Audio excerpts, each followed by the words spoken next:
Salut les amis, bienvenue dans cette nouvelle vidéo. Aujourd'hui on est dans la partie 2 de la réalisation de ma CNC et cette partie va concerner le montage du pont supérieur. Alors dans la vidéo de la semaine dernière j'ai fait une petite erreur concernant les axes. Je vous ai dit que j'avais installé le moteur de l'axe X mais en fait c'est l'axe Y et ensuite là sur le pont il va y avoir l'axe X, donc gauche-droite, et l'axe Z au bas. Alors au moment où je tourne ça, la première vidéo n'est pas encore sortie mais je suis sûr que vous allez être nombreux à m'avoir fait la réflexion. Bref, voilà, c'est corrigé. D'ailleurs si vous n'avez pas vu la vidéo de la semaine dernière, je vous invite à le faire en cliquant comme d'habitude ici. En ce qui nous concerne aujourd'hui, on va attaquer tout de suite avec le montage des premiers éléments. Les premiers éléments du pont, j'entends bien, car la base, elle, est déjà montée. Donc on fait ça tout de suite, c'est parti.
Bon, alors où on en est? Là, j'ai placé les deux parties mobiles qui vont venir soutenir le pont supérieur. Alors évidemment, j'ai fait les deux côtés, mais je vous en ai filmé qu'un, hein, c'est la même chose, mais dans l'autre sens. Après ça, j'ai aussi percé les emplacements de différents modules sur la structure. Ça, je vous invite vraiment à le faire avant de monter tout ça, parce que ce serait vachement plus simple de le faire en ayant les pièces dans les mains directement, parce que là, c'est vrai que c'est un peu acrobatique, c'est pas forcément pratique. Et autre chose importante, cette ouverture-là qui va venir recevoir le bouton d'arrêt d'urgence, la prise USB, ainsi que le bouton reset est annoncé sur le plan à 108 par 51 et moi en fait je l'ai réduit à 90 par 40. Ça suffit pour que les boutons passent à l'intérieur, parce que si j'avais suivi les tailles du plan, le problème c'est que la plaquette qui va venir supporter tous les éléments aurait été trop petite par rapport au trou, donc on n'aurait pas pu la visser dans la structure. Enfin bref, voilà, ça c'est un petit truc que je dois vous dire. Maintenant, ce qu'on va faire, c'est qu'on va commencer à monter la structure du pont. Donc pour ça, on va utiliser ces sections-là. J'ai plus exactement les dimensions en tête, mais si vous avez regardé la vidéo précédente, vous les connaissez.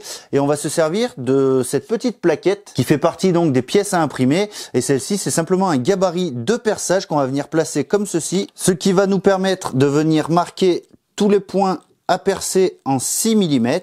Hop, comme ça. Bien sûr, on va marquer aussi les 4 points de vissage de la structure.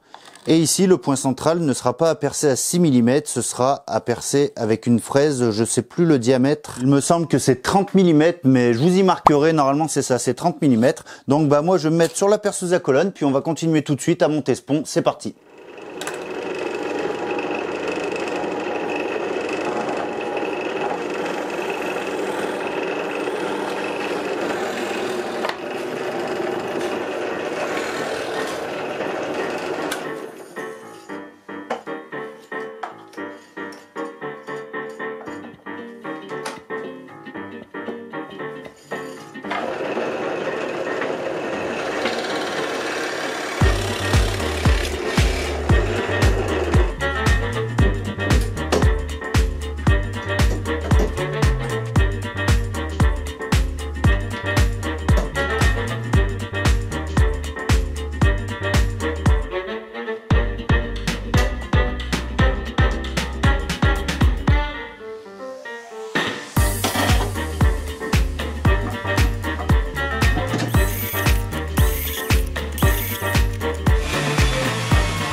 Bon, la partie mobile qui va venir faire les mouvements en axe Y est terminée. Là maintenant, on va s'occuper de couper nos sections de tubes carrés 30 par 30 à 722 mm. Elles vont venir ensuite s'insérer dans ces pièces-là. Alors là, il faut faire attention, il y en a une des deux qui est un peu différente car elle vient accueillir un switch sur le haut. Donc normalement, c'est celle-ci qui va venir du côté gauche, donc elle va se placer comme ceci. Il y aura les barres qui vont rejoindre les deux montants et ensuite de chaque côté il y aura aussi des éléments à venir installer pour tenir les supports de courroie, les roulements, les moteurs, enfin bref, on est loin d'en avoir fini avec ce pont supérieur, donc on continue sans plus tarder, c'est parti.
Bon les amis, ça y est, on en a fini avec le plus gros du montage de la structure. Donc là maintenant on va pouvoir s'attaquer à l'électronique. Mais avant de me lancer tête baissée, je vais refaire le point parce que j'ai l'impression qu'avec les éléments que je possède aujourd'hui, il va me manquer 2-3 choses, notamment de la longueur de câble. Il va certainement falloir que j'en rachète, donc je vais faire le point. Vous l'aurez donc compris, c'est la semaine prochaine qu'on va passer à l'étape du câblage.